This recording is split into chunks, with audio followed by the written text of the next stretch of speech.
Donc, si vous le voulez bien, nous allons essayer de passer aux questions qui nous ont été posées par quelques-uns de nos suiveurs, si vous voulez, sur notre chaîne.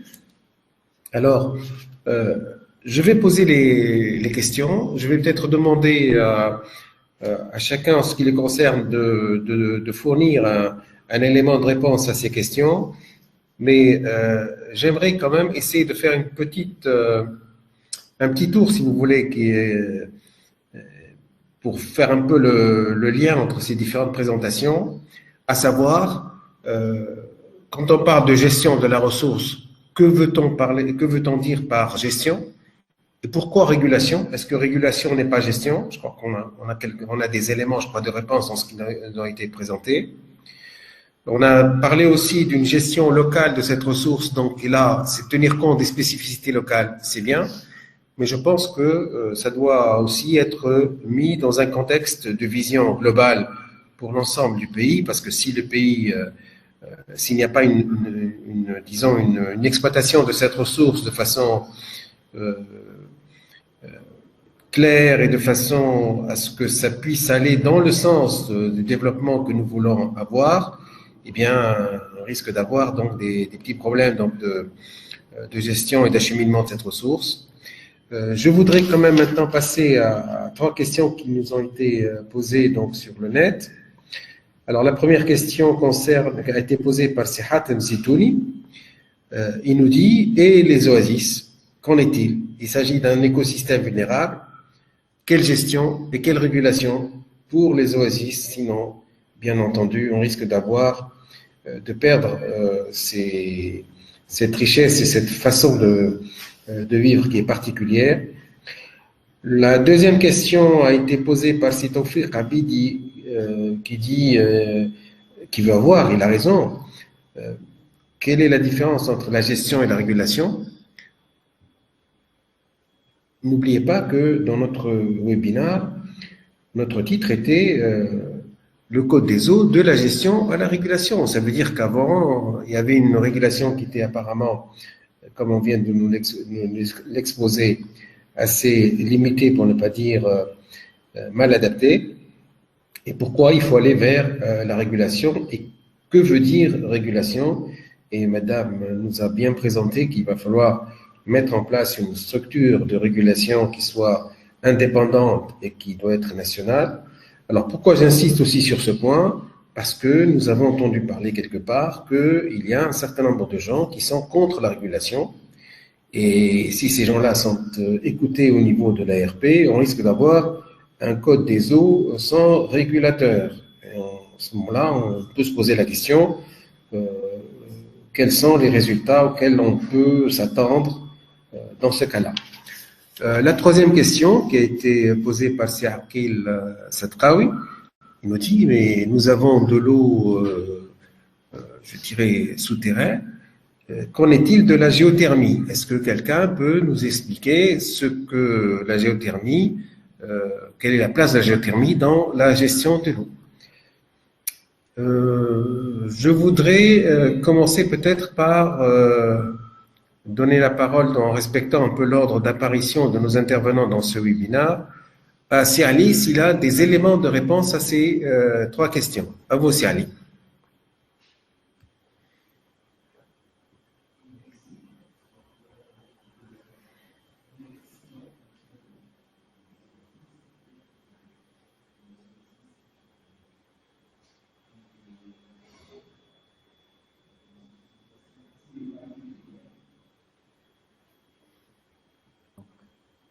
Merci. Donc, pour les oasis, la première question qui concerne les oasis, elles sont dans une situation donc assez particulière puisque elles ont donc un grand historique dans la gestion de l'eau depuis Ibn Shabbat.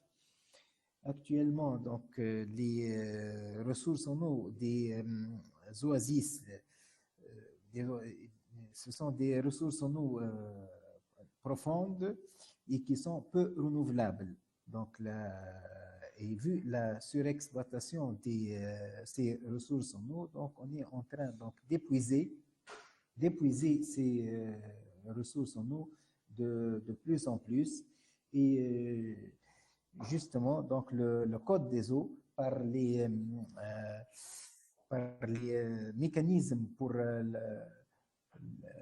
par les mécanismes qu'il projette pour la protection et la préservation des ressources en eau, donc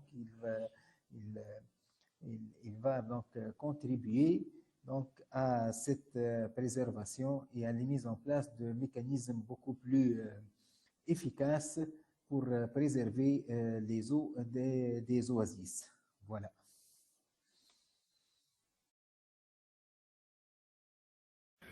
Merci Siali. Peut-être si Lotfi va peut-être nous expliquer dans quelle mesure ce nouveau code répond mieux à la situation et quels sont les points qui sont vraiment importants et sur lesquels il ne faut pas lâcher, hein, sinon on risque d'avoir un code, je dirais, pas vide, mais disons détriqué. Merci, si Najib, et merci à nos gens qui suivent ce webinaire. Et je vois que la deuxième question concernant la gestion et la régulation, je vais la laisser à Madame Fouraya qui va répondre à cette question. Concernant la troisième question de ce Aqil Satqawi, concernant la géothermie, et puis la géothermie, c'est quoi? C'est de l'eau chaude. Voilà, ça concerne les eaux chaudes. Les eaux chaudes, après tout, c'est des ressources en eau. C'est des ressources en eau. Donc, ces ressources en eau, ces chaudes font partie des ressources en eau. Et le nouveau code a bien traité la question de tout ce qui est ressources en eau, bien sûr. Mais la géothermie a une particularité, c'est que l'accès à ces eaux, il est autorisé par un décret, alors que les eaux froides sont autorisées par une simple autorisation ministérielle. L'accès à l'eau géothermale est donné avec un décret gouvernemental. C'est ça la différence entre la géothermie et les eaux chaudes et les eaux froides. Donc, cependant, il y a quelques points pour lesquels on doit insister et que le nouveau code doit les prendre en considération. Le fait d'éliminer un de ces points du nouveau code, ça va rester vraiment une défaillance grandiose dans ce nouveau code. Donc, le premier point que je vois important et que le nouveau code ne doit pas s'en passer, c'est tout ce qui est données et systèmes d'information. On a bien insisté que la donnée doit être publiée. La donnée doit être publiée et la donnée doit être accessible par tout citoyen. Si on ne fait pas un système d'information sur l'eau qui doit être accessible par tous, vraiment c'est une grande défaillance. Et même si on n'a pas les moyens de le faire, il faut maintenant le mettre noir sur blanc dans ce nouveau code et on fera tout notre possible et le gouvernement doit faire tout son possible pour qu'il doit y avoir un système d'information accessible à tous et où il y a toutes les informations concernant sur l'eau. Il y a un deuxième point que je veux insister là-dessus, c'est le fait de la création d'une agence de protection et de contrôle du DPH. Donc, comme on a dit, il y a la police de l'eau, elle va pas être, elle doit être incorporée dans cette agence de protection et pour suivre et protéger le domaine public hydraulique, parce qu'il y a beaucoup d'infractions sur le domaine public hydraulique. On a, comme on vient de le dire, il y a plus que 18 000 forages illicites. Il y a des constructions dans le domaine public hydraulique, il y a des piquages illicites sur les conduites. C'est pour ça il y a des perturbations dans la desserte d'eau, surtout au mois de pointe en été. Donc, le fait d'instaurer une agence avec la police de l'eau, ça c'est aussi c'est important pour l'avenir et la durabilité des ressources en eau. Le troisième point, c'est le point de l'instance de régulation. C'est aussi important. Et Madame Soraya va en plus nous insister sur ce point. Bon, sur ce, je termine mon intervention et je vous donne la parole, Monsieur Gilles. Merci Sylvie, c'est très intéressant, c'est très précis. Je pense que maintenant, on a une idée bien plus claire de ce qu'il faut faire au niveau de ce code et pourquoi c'est nécessaire. Madame Soraya, si vous permettez, éclairez-nous sur le volet régulation. En fait, moi, j'aimerais bien revenir sur cette question qui demande quelle est la différence entre la gestion et la régulation. Oui, en fait, dans la présentation, on a vu que la régulation, c'est le dernier maillon du processus de gestion de la ressource et de l'utilisation de la ressource.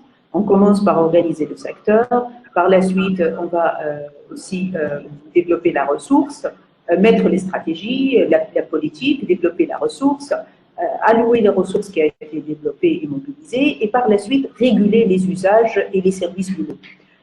Pourquoi on l'a utilisé dans le titre? C'est précisément pour attirer l'attention sur cette étape primordiale de la gestion de l'utilisation et des services de l'eau, qui est la régulation.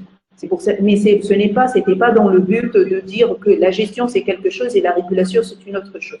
La régulation, c'est dans un processus normal de gestion de la ressource, c'est le dernier maillon qui vient à la fin, une fois que les stratégies ont été faites, une fois que les règles ont été prédéfinies par les pouvoirs publics, et une fois que les ressources ont été allouées, les services commencent à fonctionner, l'utilisation elle est là, on va veiller à ce que tout ce système fonctionne et respecte les règles et les normes qui ont été préfixées. Ça, c'est le premier rôle de la régulation, veiller sur le bon fonctionnement du système de l'utilisation et des services de l'eau. Le deuxième rôle qu'elle peut jouer aussi, c'est qu'elle permet, une fois elle est là, on choisit le mode adéquat selon le contexte, selon les spécificités du contexte. Elle peut même apporter un feedback à la politique publique parce que le résultat de la politique publique, de tout ce qui a été prévu, de tout ce qui a été programmé, des objectifs qui ont été fixés, à la fin, on peut la voir, on peut l'évaluer grâce à la régulation, grâce à une entité de régulation, parce qu'on voit le résultat. Est-ce qu'on a atteint les objectifs préfixés à travers les dispositions qui ont été prises ou pas? Et s'il y a un écart, cet écart, comment il explique? Donc, elle peut donner un feedback à la politique pour ajuster éventuellement le tir. J'aimerais bien revenir sur deux points que Sylvie a bien expliqué et moi-même j'aimerais bien les souligner. Tout d'abord, précisément par rapport à ce contexte de discussion autour du projet du Code des eaux. Le Code des eaux qui est qui a été envoyé au Parlement pour être examiné et éventuellement par la suite certainement voté, mais au préalable, il va être étudié et discuté dans le cadre de la commission parlementaire à qui revient l'examen de ce projet de loi, propose tout un titre pour la gouvernance. Alors, ça, c'est une innovation par rapport au Code 75, c'est-à-dire qu'on consacre un titre précis pour la gouvernance. Et dans ce titre, on a trois chapitres en fait. Un chapitre sur la structure institutionnelle et organisationnelle relative au secteur de l'eau, un chapitre consacré à la planification et un chapitre consacré au système d'information. Donc, en termes de structure, c'est très bien. Déjà, on spécifie ce qu'on veut. Sauf qu'à l'intérieur de ces chapitres, surtout dans la partie, comme je disais tout à l'heure, on ne peut pas revoir la gouvernance qui est l'essence même, qui est la raison de la refonte du code sans réellement penser la régulation. Et lorsqu'on regarde ce qui a été proposé dans le projet du code, on propose précisément une instance indépendante de régulation, mais on est toujours dans un modèle, dans un mode de gouvernance très centralisé, parce qu'on a mis cette instance de régulation, qu'on dit dans le texte qu'elle est indépendante, qu'elle devrait être indépendante, on l'a mis sous la tutelle du ministère chargé de l'eau, en l'occurrence, jusqu'à un nouvel ordre, en l'occurrence le ministère de l'Agriculture aujourd'hui. Alors là, le code, au préambule, dans son préambule et dans son premier titre, prétend qu'il va promouvoir la bonne gouvernance. Il va promouvoir, il va mettre en évidence, il va mettre en place la gestion intégrée de ressources en eau. Et là, la régulation qui va normalement veiller sur le bon fonctionnement des différents services de l'eau, qui ne sont pas tous sous le ministère chargé de l'eau. On sait que l'ONAS, par exemple, elle est sous un autre ministère, sous la tutelle d'un autre ministère. Il n'y a pas seulement que l'ONAS, et on met cette instance de régulation qui est dite autonome et indépendante, on la met sous la tutelle du ministère chargé de l'eau. Là, c'est une erreur fondamentale parce que si on va vers le changement de mode de régulation, pour toutes les raisons qui ont été avancées tout à l'heure, même si d'une façon très rapide dans la présentation, ça n'a pas de sens de la mettre sous la tutelle du ministère chargé de l'eau. C'est quelque chose de transversal, c'est quelque chose qui devrait être rattaché à la présidence du gouvernement. Ce n'est pas possible de la mettre sous la tutelle du ministère chargé de l'eau. Ça, un. De deux, très important aussi, comme l'a souligné Lotfi, on prévoit dans la nouvelle organisation du système de l'eau une agence de protection du domaine public hydraulique.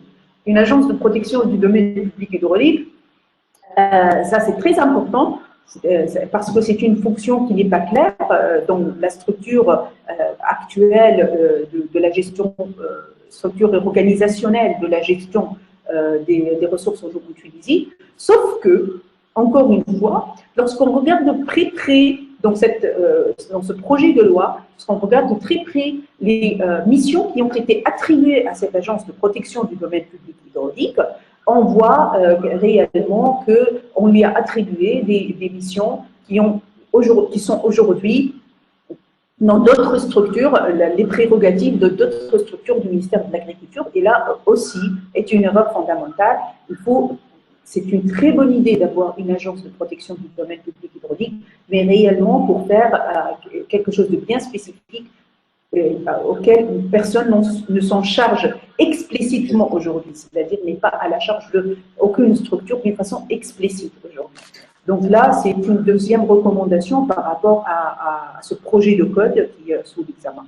Le troisième point, j'insisterai, il l'a dit Silof, mais j'aimerais bien insister, on ne peut pas aujourd'hui repenser la gouvernance et dire qu'on va vers la bonne gouvernance en naviguant dans le brouillard. C'est-à-dire, c'est qu'on n'a pas de système d'information, on ne respecte pas les principes de redevabilité, on ne respecte pas les principes de transparence, on ne respecte pas le principe de participation lorsqu'on n'a pas un système d'information sur l'eau. Ça, ce n'est pas possible aujourd'hui, malgré tous les efforts qui ont été faits depuis des années dans le cadre des projets du ministère de l'Agriculture. On a dépensé un argent fou pour mettre au point le silo et 10 ans après, on n'a pas le silo. Ça, c'est pas possible. Ça, c'est de la mauvaise gestion de l'argent public. Ça, c'est pas possible aujourd'hui.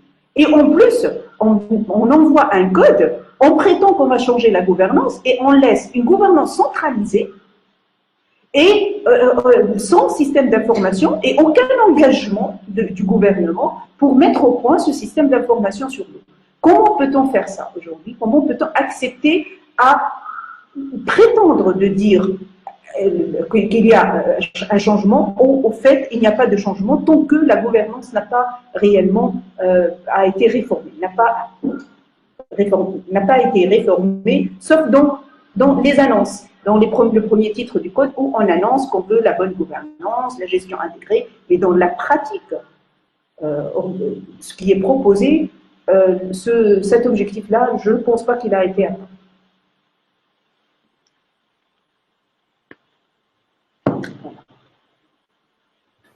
Merci, madame. Je vois que ces questions suscitent beaucoup d'éléments de réponse. Je crois que nous avons aussi un petit lot de questions aussi assez intéressantes. Je vous les présente, hein, et puis ensuite on va voir comment on va y répondre. Alors, la première, c'est Monsieur Touhemi Mideni qui la pose. Pour l'énergie qui est essentielle au pays, il y a une agence de maîtrise de l'énergie. Pour l'eau, qui est une ressource vitale pour le pays, pourquoi il n'y a pas d'agence de maîtrise de l'eau? Est-ce possible? Comment ça pourrait être mis en place? Deuxième question. Alors, Monsieur Zitouni, Monsieur ou Madame Zitouni, je vois très mal le prénom. Donc, elle dit, est-ce que la gestion et la régulation peut aboutir sans qu'il y ait un programme de sensibilisation des citoyens sur la valeur de l'eau, la rareté de l'eau?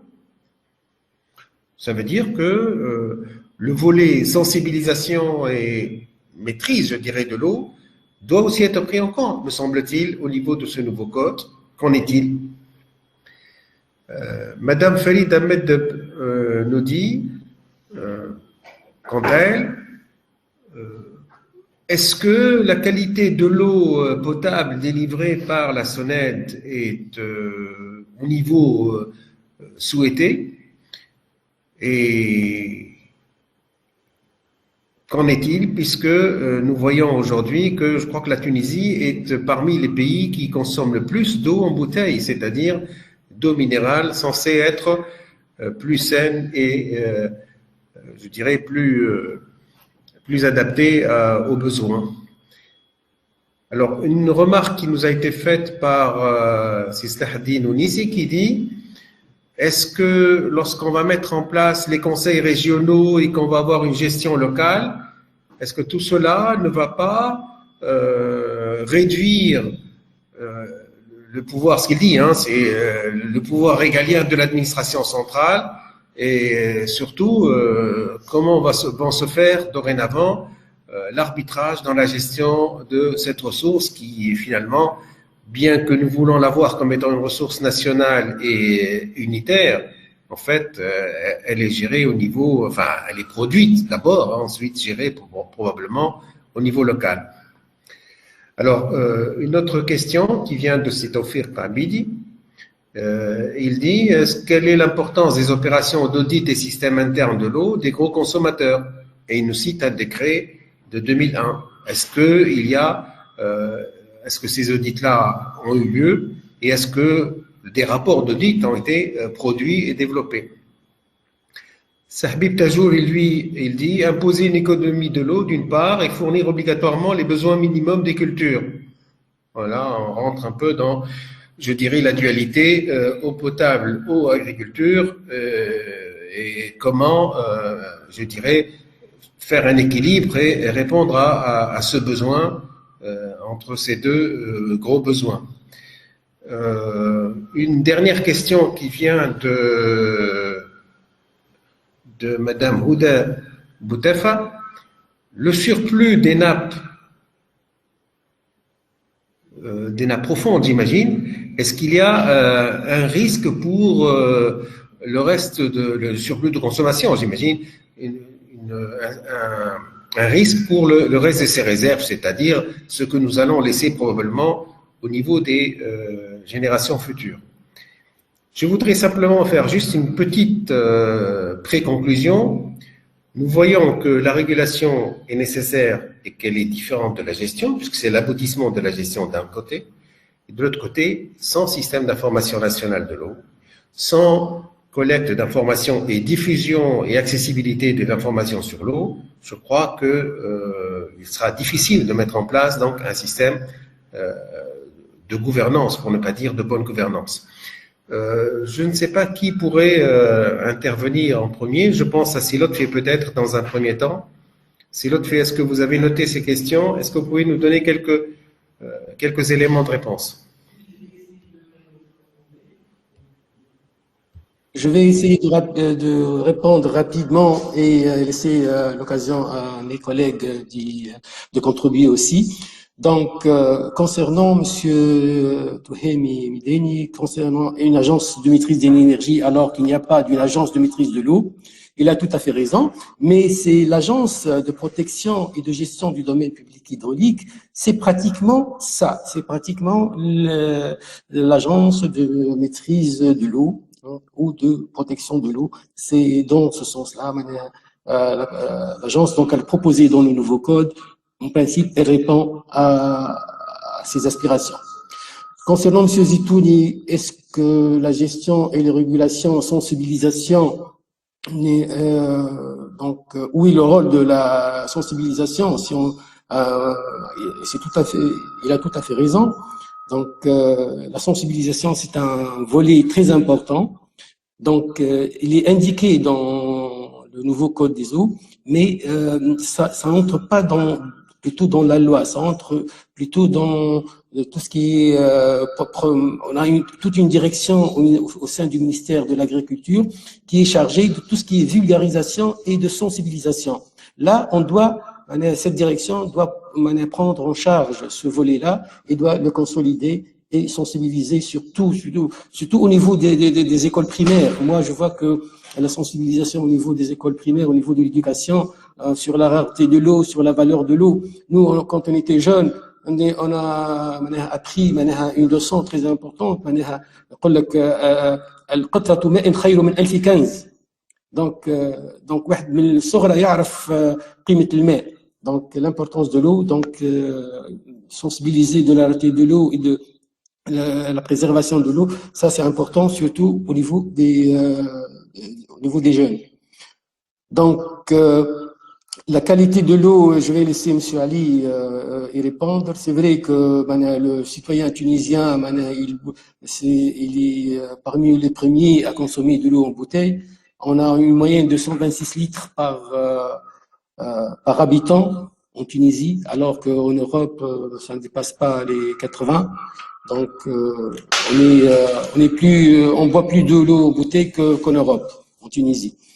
Donc, concernant le pouvoir régalien du central, avec la création du Conseil régional de l'eau, c'est vrai, on n'a pas bien parlé sur le Conseil régional de l'eau. Ça, c'est dans l'aspect gouvernance. Donc, le nouveau code des eaux, il stipule la création de nouveaux conseils régionaux pour la gestion de l'eau. Mais, comme on vient de dire, cette gestion, elle doit être coordonnée avec le régional, le local, le régional et puis le central. Donc, on ne peut pas gérer de l'eau comme ça sans coordination.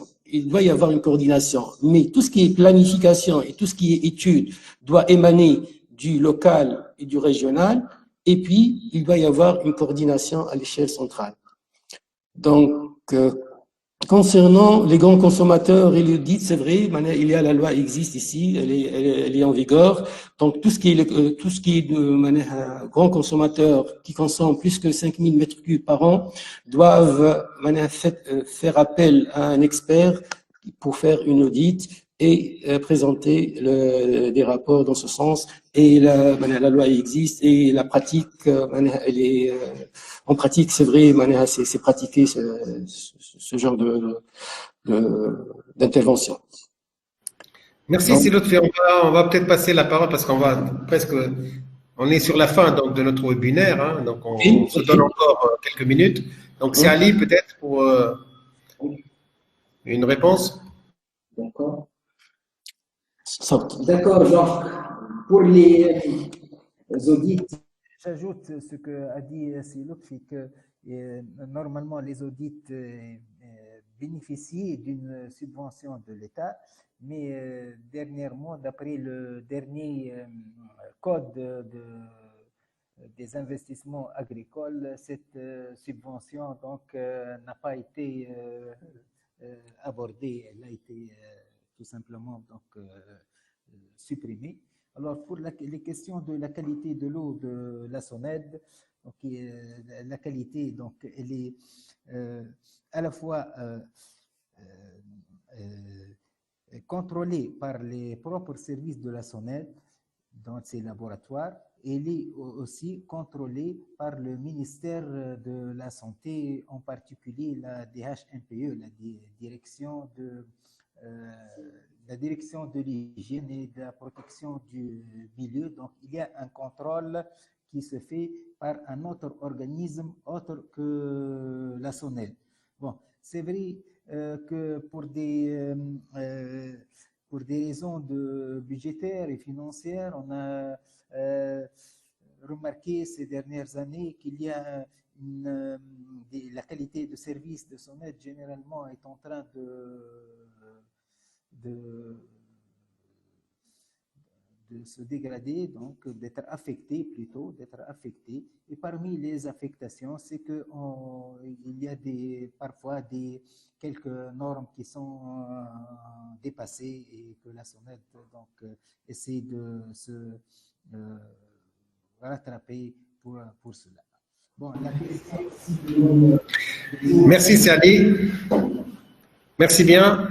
Alors, Madame Touraï, un petit dernier mot pour conclure. Pour conclure.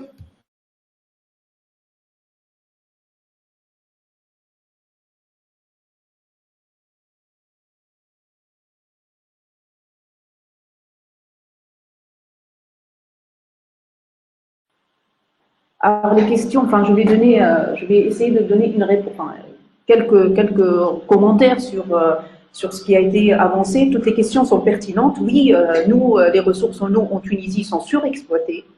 Les ressources, toutes les nappes, la plupart de nos nappes sont surexploitées à des taux très graves, dans le sens où on dépasse le taux naturel de renouvellement. Lorsqu'on se met dans une perspective de changement climatique, donc cette situation va s'aggraver. Ça veut dire quoi? Ça veut dire que nous sommes dans un pays qui est aride, ces dotations sont limitées naturellement, et que notre façon d'utiliser les ressources, de gérer les ressources, elle n'est pas optimale, elle n'est pas adéquate. Veut dire que nous surexploitons nos ressources, mais en contrepartie, nous gaspillons les ressources. C'est-à-dire qu'à côté de la surexploitation, c'est-à-dire qu'on fait un prélèvement au-delà de taux naturels de renouvellement, c'est qu'on a des taux élevés de gaspillage et des pertes. Et là, ça veut dire quoi? Ça veut dire que tout ce qu'on utilise, notre façon d'utiliser et de gérer la ressource n'est pas optimale. Donc, ce qu'il faut faire aujourd'hui, c'est qu'il faut prendre toutes les dispositions pour limiter ce gaspillage, pour pousser tous les acteurs dans le même sens, c'est-à-dire le sens d'une utilisation économique optimale et efficiente des ressources en eau. Tout dépend de l'usage, tout dépend de l'étape dans la gestion de la ressource. Il y a des dispositions particulières à prendre. Oui, bien sûr que la qualité de l'eau, nous aimons tous boire l'eau de robinet aujourd'hui. Oui, d'accord, nous constatons tous que l'eau de robinet aujourd'hui n'est pas satisfaisante. Et pour cette raison que tout le monde achète l'eau en bouteille. Et là, ce qu'on veut, nous aussi, c'est que la qualité de ce service de l'eau s'améliore, même sur le côté dégustatif. Pour qu'il s'améliore, il faut que l'entreprise publique soit viable économiquement. Il faut que l'entreprise publique puisse renouveler son réseau, puisse faire les investissements nécessaires. Il faut que le prix de l'eau couvre les coûts à long terme. Il faut que les coûts soient maîtrisés par l'entreprise publique. Il faut faire tout ça. Et c'est là le rôle effectif de la régulation, dans le sens qu'elle va pousser les acteurs, pousser les opérateurs à la performance et à l'efficience. L'efficience veut dire meilleur service à des prix raisonnables, abordables, à des risques maîtrisés et en limitant le gaspillage dans les réseaux. Peut-être je devrais terminer par cette idée-là de la concurrence sur l'usage entre l'eau potable et l'agriculture. Encore une fois, c'est une raison d'être de la refonte du Code des eaux, en fait, c'est d'imaginer, d'inventer des mécanismes et des dispositions, parce qu'on sait aujourd'hui, avec la raréfaction de la ressource et avec la pression de développement socio-économique du pays, la pression sur la ressource qui se raréfie, va augmenter et le conflit entre les secteurs va augmenter. Donc, qu'est-ce qu'il faut faire là? Il faut que tout usager de l'eau, que ce soit dans le secteur de l'eau potable ou dans le secteur agricole, maîtrise d'une façon optimale son usage. Donc, il faut prendre les dispositions pour le mot-clé de tout ça, c'est une efficience optimale de l'utilisation de la ressource. Et là, on a les mécanismes, c'est-à-dire on sait comment faire. Là, ce n'est pas les outils qui manquent. Ce qui manque aujourd'hui, c'est cette volonté de mettre une cohérence dans la stratégie publique de l'eau et de prendre les dispositions adéquates. Voilà. Très bien, madame. Merci beaucoup.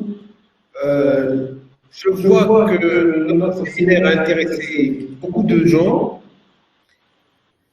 et que peut-être ça va nous donner des idées à traiter, peut-être des points particuliers au niveau donc, des séminaires prochains. Nos intervenants pour la clarté et la complétude de leur exposé. Et je remercie tous ceux qui nous ont suivis. Je leur dis à bientôt, car nous allons avoir beaucoup de points à traiter prochainement sur plein de domaines qui vont intéresser tout le monde. Merci et à bientôt.